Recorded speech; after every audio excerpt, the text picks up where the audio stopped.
Bienvenue dans cette série de podcasts consacrée à la pédagogie Montessori.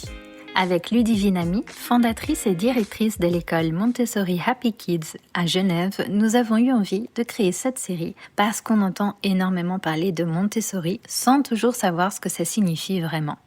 En effet, sur les réseaux sociaux, la pédagogie Montessori est pointée du doigt à tort et à travers, et elle est souvent associée à du laxisme, à l'idée d'enfant roi, sans cadre, sans limite, et c'est franchement dommage. L'objectif de cette série est donc simple: déconstruire, comprendre, nuancer et redonner du sens. Déconstruire les idées reçues, comprendre ce qu'est réellement la pédagogie Montessori, d'où elle vient et ce qu'elle propose, nuancer ce qu'on voit, ce qu'on entend et ce qu'on croit savoir, et enfin, redonner du sens aux discussions autour de l'éducation. Car vous verrez que la pédagogie Montessori, ce n'est pas laisser faire, ce n'est pas l'absence de cadre. Bien au contraire, c'est une façon de poser des limites claires, avec respect, cohérence et bienveillance, que ce soit pour l'enfant, mais aussi pour l'adulte. Dans cette série, nous parlerons entre autres du développement de l'enfant, de son esprit absorbant, des périodes sensibles, de l'application de la pédagogie Montessori à l'école comme à la maison, de ce que ça demande, et bien entendu, des bénéfices que cela peut apporter. Notre souhait, c'est qu'à la fin de cette série, vous puissiez vous faire votre propre idée, loin des clichés, et peut-être réaliser que lorsqu'on comprend réellement la pédagogie Montessori, en réalité, il n'y a aucune raison de s'en moquer ou de la rejeter. Et si vous avez un enfant âgé de 3 à 6 ans, que vous habitez le canton de Genève et que la pédagogie Montessori vous parle, ou même si vous hésitez encore, vous pouvez aller visiter l'école Montessori Happy Kids. Pour cela, c'est très simple, il vous suffit de contacter Ludivine Ami, que vous entendrez tout au long de cette série, via le formulaire de contact qui se trouve sur le site de l'école à l'adresse www.montessorihappykids.com ou par email à l'adresse info@montessorihappykids.ch. Et si vous n'êtes toujours pas convaincu, j'ai un seul conseil pour vous, allez-y aussi, parce que rien ne vaut une visite pour se faire sa propre idée. Après tout, quoi de mieux que de constater par soi-même? Je vous souhaite une très bonne écoute sur Parenthood. Bonjour Ludivine. Bonjour Amna. Comment ça va? Très bien, et toi? Ça va, merci. On profite de ces belles journées printanières pour parler d'un thème qui en général nous fait un petit peu peur, mais on va l'aborder sous l'angle Montessori. Est-ce que tu veux nous parler des mathématiques? Oui, avec plaisir. Alors, il faut pas avoir peur des mathématiques, bien au contraire. Peut-être que tu vas nous faire aimer C'est les mathématiques. Oui, et je pense que tous les gens qui ont commencé leur scolarité en Montessori ont une relation très apaisée avec les mathématiques. Ouais, c'est vraiment un des domaines dans lesquels Maria Montessori a eu un apport très positif, très conséquent, j'allais dire, parce que elle a développé un matériel et une approche qui sont extrêmement clairs, faciles et qui permettent dès la plus petite enfance d'appréhender des concepts compliqués de manière très concrète et très claire.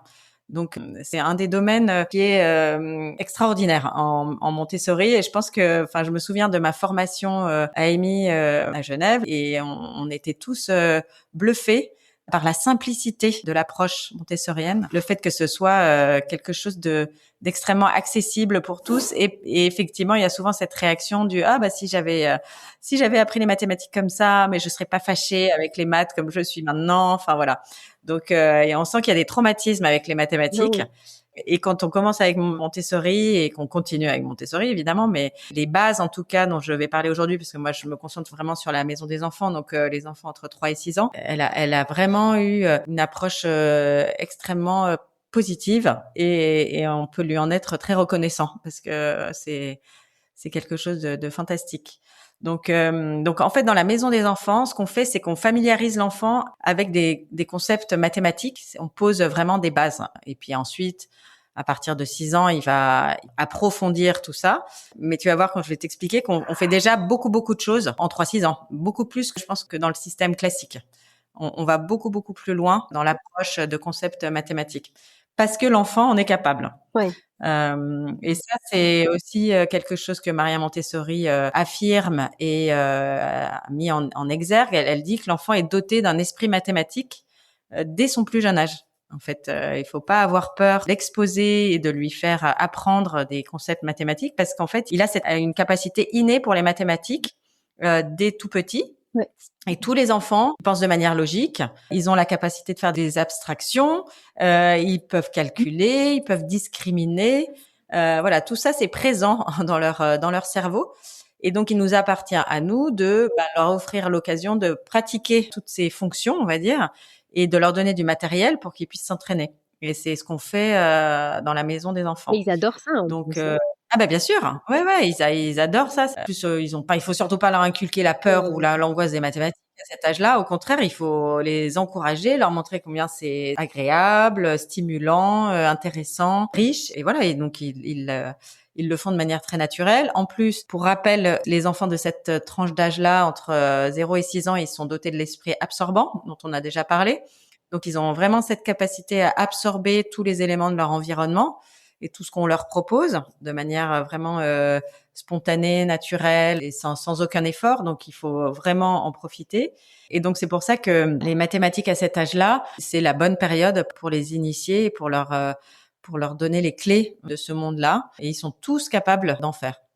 Donc, l'approche montessorienne, en fait, elle est vraiment basée sur une expérience sensorielle des mathématiques. Et Maria Montessori, elle parlait de son matériel en disant que c'était de l'abstraction matérialisée. C'est-à-dire que par le matériel, on donne accès à l'abstrait. En fait, les maths, c'est quand même des concepts, hein. C'est des idées. Ouais. Mais au lieu de partir directement à l'idée, on va partir du concret et de quelque chose qu'on peut toucher, qu'on peut manipuler, qu'on peut voir vraiment.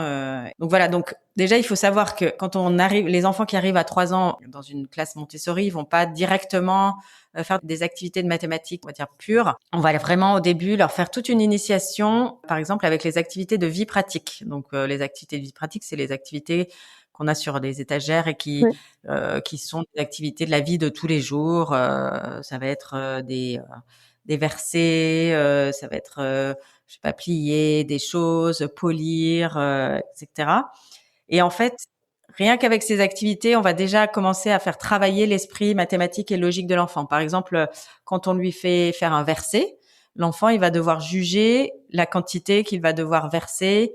Par exemple, quand on lui fait verser d'un pichet à 2 verres, il va devoir faire mentalement une division. Il faut qu'il divise le contenu du gros pichet pour le mettre dans les 2 petits verres. Donc ça, c'est déjà une opération mathématique qu'on lui fait faire de manière très concrète, quoi. Il faut aussi qu'il visualise un peu la distance à laquelle il faut qu'il place le pichet pour être au-dessus des verres. Il faut qu'il anticipe un peu la vitesse du verset. Est-ce que ça va couler vite ou pas vite? Et donc on va lui faire expérimenter avec différentes matières. Au début, il va verser des grosses graines qui vont couler doucement, et puis après on va raffiner, on va lui mettre de la semoule par exemple, ça va un peu plus vite, et puis après il y a du liquide. Donc voilà, tout ça fait vraiment travailler son cerveau sur des concepts mathématiques. On peut aussi, il va aussi expérimenter ce que c'est que l'angle pour verser. Ah oui. Si je me penche pas assez, ça coule pas, ou je peux pas tout verser. Enfin voilà. Donc rien que par une activité aussi simple de verser, on commence déjà à toucher aux mathématiques. Quand on a l'activité plier du tissu aussi, on leur fait plier du tissu en 2, en 4, avec les angles vers l'intérieur. C'est une approche aussi un peu de la géométrie. Ouais.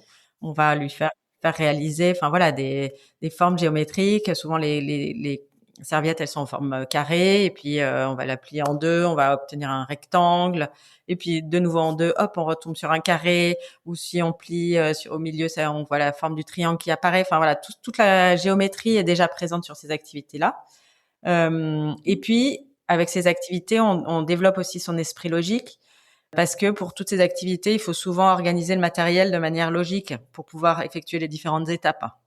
Donc, on fait la vaisselle, il faut d'abord aller chercher de l'eau avec un pichet, puis après le verser dans le premier bac. Il faut aller en chercher plusieurs, et puis il faut aller chercher de l'eau pour mettre dans le deuxième bac pour rincer après. Enfin voilà, tout ça, c'est de la logique qui se met en place dans le cerveau de l'enfant. Donc ça, c'est vraiment les phases préparatoires avec toutes les activités de vie pratique qui sont très, très, très importantes en Montessori, qui ont des vertus mais innombrables. Et donc pour les mathématiques, elles sont vraiment essentielles. C'est hyper intéressant parce que c'est vrai que c'est quelque chose auquel on pense pas. Peut-être que je parle que pour moi, mais c'est vrai qu'on m'a souvent dit à l'école ou quand j'étais plus jeune que les mathématiques, on les utilisait tous les jours. Mais c'est vrai qu'aujourd'hui, si on parle pas forcément de ces aspects-là, ou en tout cas, on n'y fait pas attention. On n'y fait pas attention et c'est fascinant pour les enfants. C'est vraiment la partie la plus chouette. Ouais, exactement. Et ça fait pratiquer toute cette partie du cerveau sur Ouais. l'esprit logique et arithmétique et tout ça de l'enfant. Enfin voilà, tout ça c'est extrêmement important et ces activités sont fondatrices, on va dire, Ouais, ouais, pour le développement de cet esprit. ouais. Ensuite, on a la deuxième ère qui va préparer aux mathématiques, c'est aussi l'ère du matériel sensoriel. En fait, quand les petits qui arrivent dans les classes, ils vont beaucoup pratiquer la vie pratique et le sensoriel. Alors avec le matériel sensoriel, par exemple, on a déjà une introduction au système décimal. En Montessori, on commence par introduire aux enfants une base de 10. On va compter jusqu'à 10. Ça, c'est la première étape quand on commence les mathématiques. Et dès les premiers matériels du sensoriel, ils sont basés sur ce système décimal. Donc, je pense que beaucoup de gens connaissent la tour rose, qui est constituée de 10 cubes qu'on doit empiler les uns sur les autres, du plus gros au plus petit. Donc, on est déjà sur une base de 10. Après, le deuxième matériel dans le sensoriel, c'est l'escalier marron, qui est l'équivalent de la tour rose, mais un peu en horizontal avec des parallélépipèdes rectangles, des pavés en fait marron. Et pareil, on doit les ranger en gradation du plus gros au plus petit. Et c'est pareil, on a 10 parallélépipèdes rectangles qu'on doit aligner. Et puis, on a le troisième matériel, c'est les barres rouges. Et les barres rouges, ce sont des barres qui vont pareil de 1 à 10. Donc, dès le sensoriel, on commence à faire pratiquer l'enfant le concept de 10 sans forcément on le lui introduit pas, on lui fait pas compter tout de suite et tout, mais il va manipuler, il va regarder, il va toucher des éléments qui sont de 1 à 10. Et puis, il va voir la différence entre le plus grand et le plus petit. Il va voir que il y a une toute petite différence entre chaque élément. Pour lui, ça va lui permettre de développer son esprit logique. Et il y aura après une jonction entre ce qu'on appelle les barres rouges en sensoriel et les barres numériques en mathématiques, qui sont le même matériel, mais un peu différents. Les barres rouges, elles sont entièrement rouges, et les barres numériques, elles sont graduées de 1 à 10 par couleur en alternance rouge-bleu sur chaque barre. On va passer de l'un à l'autre, c'est-à-dire qu'on va commencer à introduire les chiffres avec un matériel qui est très similaire entre le sensoriel et les mathématiques. Donc, il y a vraiment toute une logique et une progression qui est extrêmement bien pensée. On a aussi beaucoup de matériel en sensoriel qui prépare à l'esprit géométrique. On a le cabinet de géométrie, qui sont des formes géométriques qui sont dans des sortes de petits tiroirs qu'on sort. Déjà qu'on va tracer avec le doigt, on va faire le tour de chaque forme pour que l'enfant sensoriellement il puisse vraiment voir la différence entre un disque. Voilà, on tourne les doigts autour du disque. Et puis, on va tracer le triangle. On voit qu'il y a des pointes bien pointues de chaque côté. Puis, on va matérialiser les 3 côtés du triangle. Après, il y a le carré. Ça, c'est les 3 formes de base. Et puis après, on va introduire à plein d'autres formes, différents types de rectangles et carrés, les différents types de cercles, de disques. On a des formes un peu plus compliquées avec différents côtés. Enfin voilà, donc tout ça, c'est déjà une introduction à la géométrie. Et puis après, on a les solides géométriques et les triangles constructeurs aussi, qui sont du matériel 100% sensoriel, qui permettent à l'enfant, avant même qu'on lui dise comment ça s'appelle, de l'expérimenter, de voir la forme et de la sentir avec ses doigts, avec son corps. Puis une fois qu'il l'a beaucoup manipulé, on va lui dire comment il s'appelle. Mais au début, les premières expériences avec ce matériel-là, c'est une approche 100% sensorielle. Et donc ça, c'est aussi une introduction aux mathématiques. Et puis une grande partie du matériel sensoriel, c'est vraiment d'apprendre à l'enfant à développer une capacité à discriminer des différences, à voir un petit peu qu'est-ce qui est pareil, qu'est-ce qui est différent, à faire des comparaisons, à faire des gradations aussi, donc du plus petit au plus grand, voilà, ou à comparer. On a des exercices qu'on fait avec le matériel sensoriel où on met 2 tapis à distance et puis on va mettre une partie du matériel sur un tapis, puis on va demander à l'enfant, par exemple, d'amener la barre rouge la plus longue sur l'autre tapis. Et puis, on va lui dire, est-ce que tu peux aller me chercher celle qui est juste un peu plus courte? Et donc, il faut qu'il se souvienne de celle qu'il avait sur le premier tapis, puis qu'il aille chercher sur l'autre avec toutes les barres qui sont un peu mélangées et qu'il essaye par lui-même de trouver quelle est celle qui arrive juste après. Donc voilà, c'est un travail de discrimination et de comparaison qui est extrêmement intéressant à faire pour les enfants, voilà, qui développe cet esprit mathématique. Dans les matériels sensoriels, c'est vraiment, il faudrait que je le montre parce que c'est compliqué, mais on a d'autres matériels, des cylindres de couleurs, un autre matériel qui s'appelle le cube du binôme et du trinôme, qui permettent de préparer à l'algèbre, voilà. Et on fonctionne beaucoup avec aussi des mises en paires, donc des choses où on doit mettre les mêmes deux par deux, ou des activités de tri aussi, trier les choses par même catégorie. C'est un matériel qui est extrêmement riche et donc c'est souvent la première année qu'on fait ça avec les plus petits avant de basculer vers des mathématiques un peu plus formelles. Mais tout ça, c'est indispensable parce que ça travaille énormément de choses. Et puis, donc, sensoriellement, ils le vivent, ils le touchent, etc. Et ensuite, on leur apporte aussi du vocabulaire. Donc, parce que c'est ce qui permet après de décrire les choses qu'on voit et de les nommer, de les pointer du doigt. Enfin, voilà. Donc, on va aussi introduire du langage mathématique. Donc, par exemple, grand, petit, haut, court. On va après dans les formes géométriques, on va leur dire ça c'est un triangle isocèle, ça c'est un parallélépipède. Voilà. Et les enfants sont tout à fait capables d'apprendre tous ces mots. Et ils sont très contents. Et ce qui est chouette aussi, c'est qu'ensuite ils les voient dans la nature, ils les voient dans leur environnement. Parce que des formes géométriques, il y en a partout. Et c'est drôle de voir un enfant qui tout d'un coup a une révélation parce qu'il va voir une feuille qui ressemble à un triangle et ça fait des connexions dans le cerveau et là, ils sont tellement contents de montrer des formes et de dire oh t'as vu ça ressemble à voilà un trapèze, c'est un trapèze. Donc voilà. Donc ça c'est l'approche on va dire mathématique Montessori et puis après on va très loin en Montessori parce que avec le matériel mathématique en lui-même, on aborde les 4 opérations en 3-6 ans. Donc les enfants de 6 ans, enfin entre 5 et 6 ans, ils font des additions, des soustractions, des multiplications et des divisions. Donc c'est quand même assez fou qu'on puisse proposer aux enfants de faire autant de choses. Mais ils y arrivent très très bien parce que le matériel est fait de telle façon que, enfin voilà, c'est très logique, c'est très, comment dire, oui, c'est quelque chose qui va de soi, quoi. Et donc, et puis ce qui est important aussi, c'est que ça, c'est un principe qui est montessorien et qui s'applique à tous les registres de la classe et tous les apprentissages. C'est qu'on va toujours du plus simple au plus complexe et que on rajoute juste une complexité à la fois. C'est-à-dire que d'un matériel à l'autre ou d'un exercice à l'autre, on va introduire juste un nouveau concept ou une nouvelle difficulté. Donc, on s'assure que l'enfant il a bien maîtrisé l'étape d'avant et puis hop, on rajoute une petite difficulté. Donc, la progression, elle est douce en fait. Et c'est comme ça qu'on progresse, voilà, très naturellement.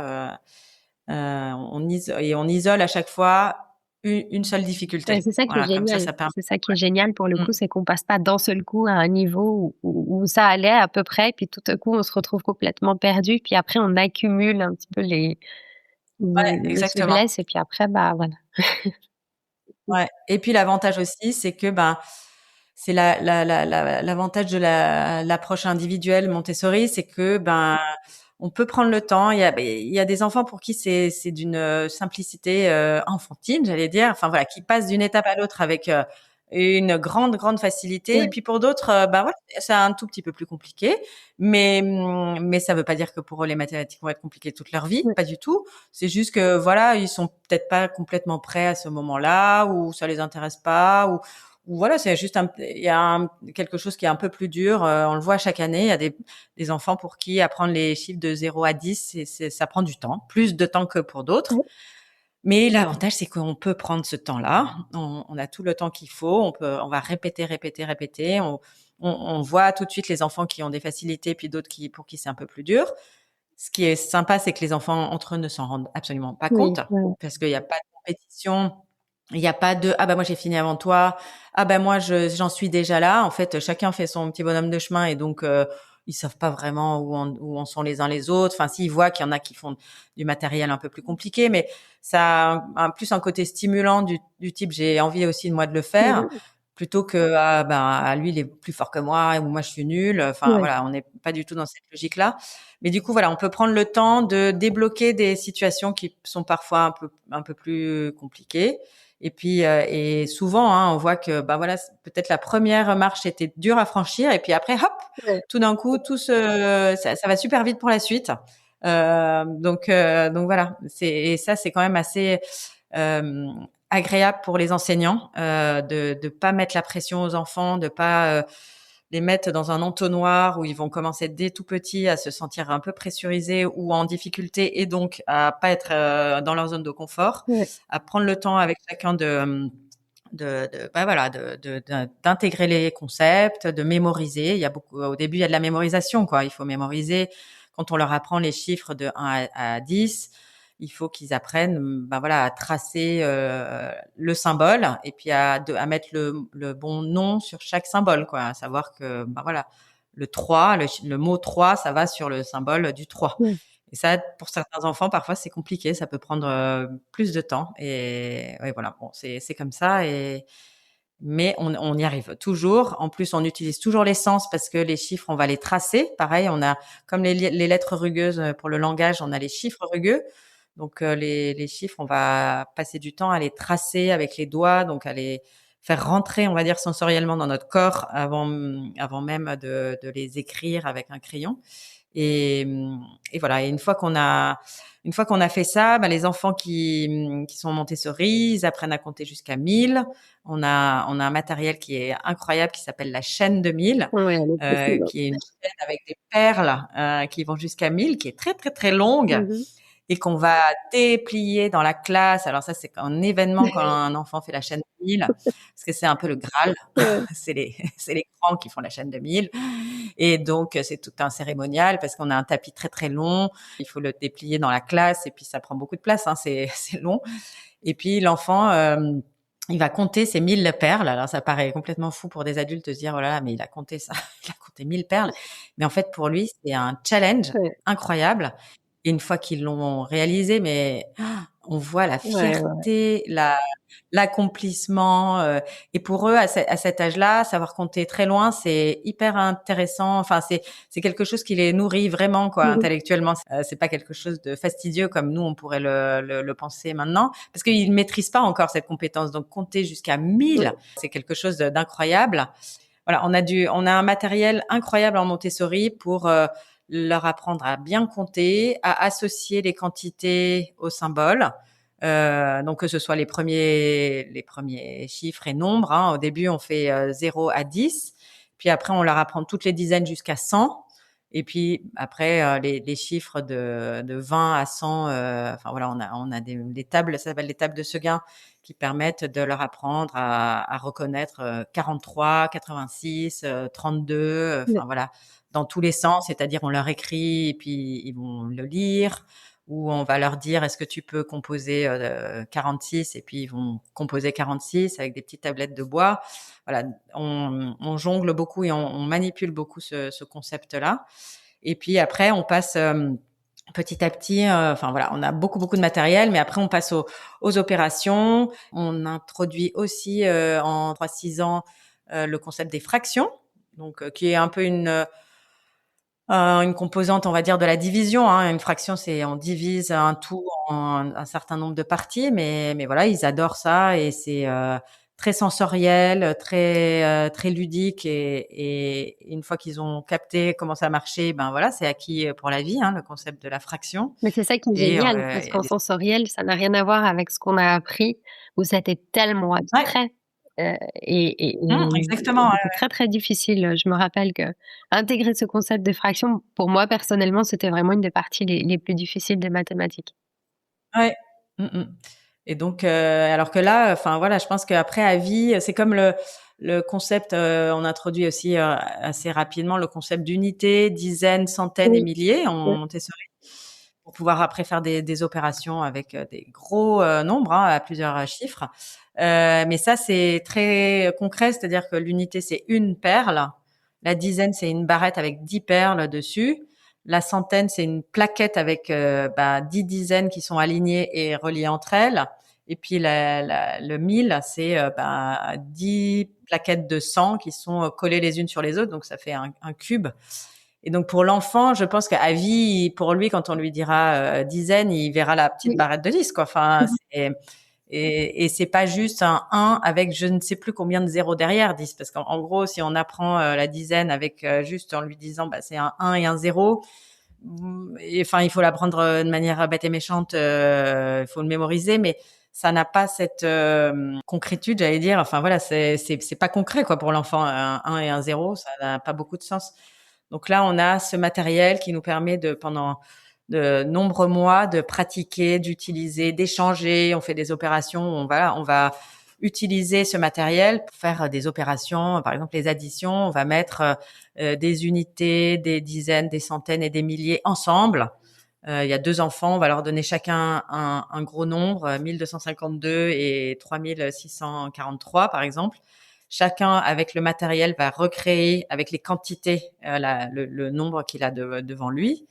Donc, il va avoir 1642, il va avoir un cube de 1 millier, il va avoir 6 plaquettes de 100, il va avoir 4 dizaines, 4 petites barres, et puis après le nombre d'unités qui convient.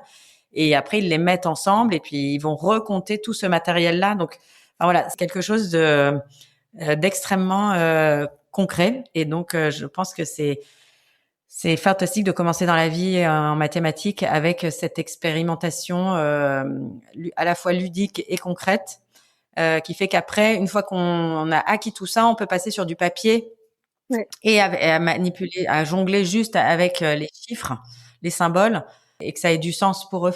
Ils savent que 1000, c'est plus grand que 10 parce qu'ils l'ont vu sur les étagères, ils les ont manipulés pendant qu'on faisait les exercices. Voilà, c'était très concret pour eux, quoi. Il y a pas de doute, il y a pas de doute avec ça, quoi. Donc voilà, donc c'est vrai que les mathématiques en Montessori, c'est quelque chose d'extrêmement puissant. Et puis encore une fois, moi j'ai été bluffée pendant ma formation de voir qu'on pouvait faire autant de choses à des enfants qui ont 5-6 ans, quoi. Parce que les dernières années, ils font des trucs qui sont très exigeants et très ambitieux, on va dire. Et ils sont tout à fait capables, hein, parce qu'on a gravi les étapes de manière très graduelle et qu'on a rajouté une difficulté à la fois et puis qu'on leur a fait confiance et qu'on a du super matériel. Voilà, ça fait qu'à la fin, ils ont un esprit mathématique qui est très développé. Sans aucune souffrance, sans aucun traumatisme, au contraire, juste avec du plaisir, de manière extrêmement naturelle. Mais oui, oui. Et ça, ça, c'est chouette. Je l'ai vu, je le confirme, mais vraiment à 1000%. Enfin, moi, je l'ai vu avec ma fille quand elle rentrait de l'école, justement, en me disant, mais j'ai fait la chaîne de 100 et puis je vais bientôt pouvoir faire la chaîne de 1000. C'était l'excitation totale jusqu'au jour où elle arrivait. Je crois qu'elle m'avait dit, mais demain, je vais faire la chaîne de 1000. Donc, elle savait qu'elle était prête à passer à l'étape d'après. Elle était surexcitée. Et puis, elle nous a confirmé qu'après, elle l'a fait. Et pour elle, c'était mais vraiment le Graal, comme tu dis. C'est qu'elle l'a fait, elle est arrivée, elle a réussi, elle faisait partie des grands et tout.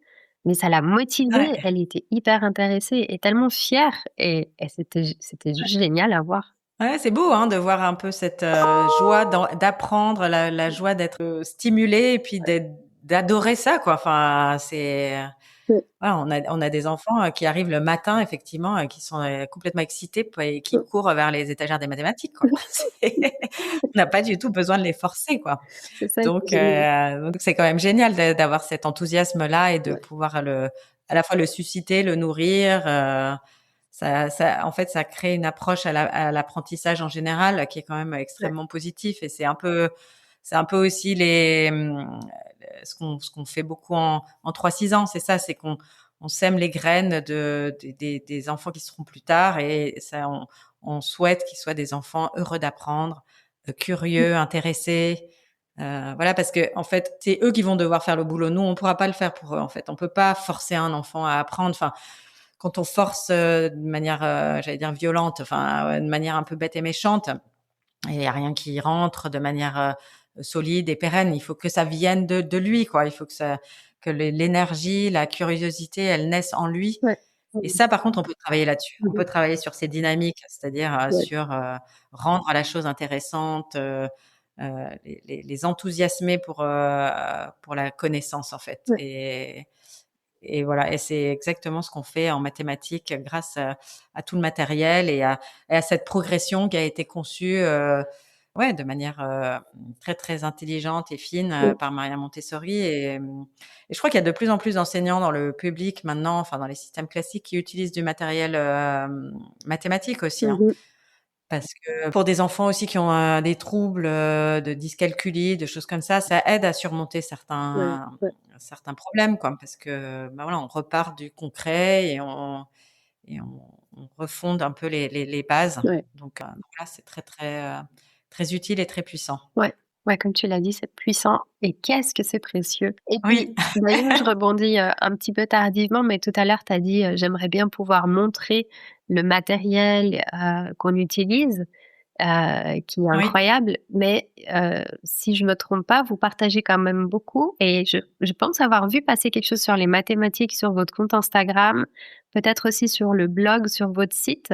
Du coup, on peut inviter tous les parents à oui, aller tout à jeter fait. un œil à vos contenus parce que du coup, on a vraiment les images. Alors, on voit les enfants en action dans la classe, mais on peut aussi voir justement le matériel Montessori dont tu Ouais, parles. ouais, on a fait plusieurs posts sur, bah voilà, pour expliquer certains matériels.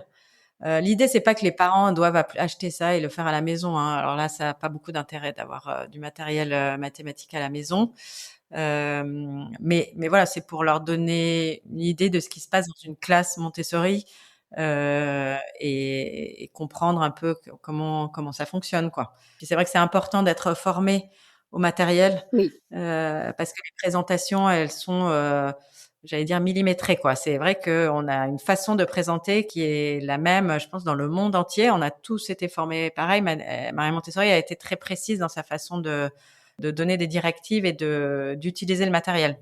C'est pas comme on veut. Enfin, il faut avoir une certaine rigueur dans la façon dont on le manipule, dans la façon dont et dans les différentes étapes qu'on va mettre en place pour présenter le matériel. Donc c'est vrai il vaut mieux pas l'utiliser si on n'est pas formé. Mais par contre, c'est mhm, chouette. Moi, je le fais aussi à destination des parents de nos élèves. C'est pour qu'ils comprennent ce qu'on fait avec leurs enfants en classe, comment leurs ouais, enfants apprennent à compter, comment ils apprennent à calculer, comment ils apprennent les différentes formes géométriques, etc. Voilà, c'est un matériel qui, quand on le regarde comme ça de l'extérieur, paraît un peu ésotérique. Hein. Enfin, il est à la fois très beau parce qu'il est en bois, il est coloré, mais bah, si on ne sait pas l'utiliser, on comprend pas. Enfin voilà, déjà on mhm, comprend pas comment on l'utilise et puis on comprend même pas vraiment la finalité, à quoi ça sert. ouais. Donc voilà, donc on essaye effectivement d'avoir une approche un peu didactique et de présenter le matériel à la fois sur le blog et sur le compte Instagram. Ouais. N'hésitez pas à aller y jeter un œil, c'est vraiment fascinant à découvrir en tout cas. Merci, on pourrait t'écouter pendant des Je heures. t'en prie, c'est gentil. On va condenser un Ouais, petit peu parce que sinon ça fait beaucoup d'informations, mais c'est fascinant. ouais, c'est vraiment et très intéressant et puis voilà, c'est une belle façon de démarrer dans la vie et d'avoir une approche apaisée des mathématiques et Mmh. ça devrait être la norme pour Oui, ça serait chouette. On pourrait, peut-être réconcilier beaucoup de parents, justement avec des ateliers de ouais, mathématiques mmh, Montessori expliqués aux parents. Ça serait chouette. ouais, exactement et puis l'idée aussi, c'est, enfin ça, c'est plus une considération contemporaine, mais là, je vois souvent, il y a des études qui montrent que dès le CP, les petites filles, commencent à décrocher par rapport aux mathématiques, à se dire qu'elles sont pas assez bonnes ou qu'elles aiment pas ça, donc il y a toute une approche aussi, je pense faire attention sur le genre, enfin à pas transmettre quand on est une enseignante, parce que souvent c'est souvent il y a beaucoup d'enseignantes dans l'éducation, hein, il y a beaucoup de femmes. Ne pas transmettre la peur qu'on a pu avoir nous avec la crainte ou Ouais, j'allais dire le dégoût, c'est peut-être pas à ce point-là, mais bon, bref, les appréhensions qu'on avait avec cette matière, pas les transmettre aux filles, parce qu'on sait aujourd'hui que les filles sont tout aussi douées que les garçons pour ces ouais, matières-là. Et on a besoin d'avoir des femmes en sciences et d'avoir des femmes qui soient fortes en mathématiques et dans toutes les matières scientifiques.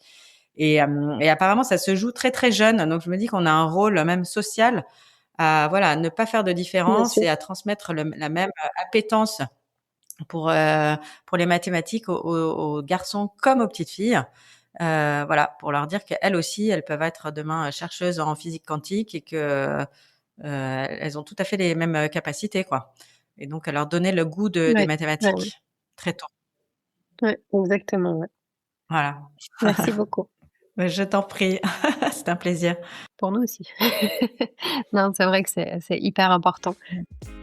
Bientôt sur Paragon pour le prochain épisode de cette série consacrée à la pédagogie Montessori.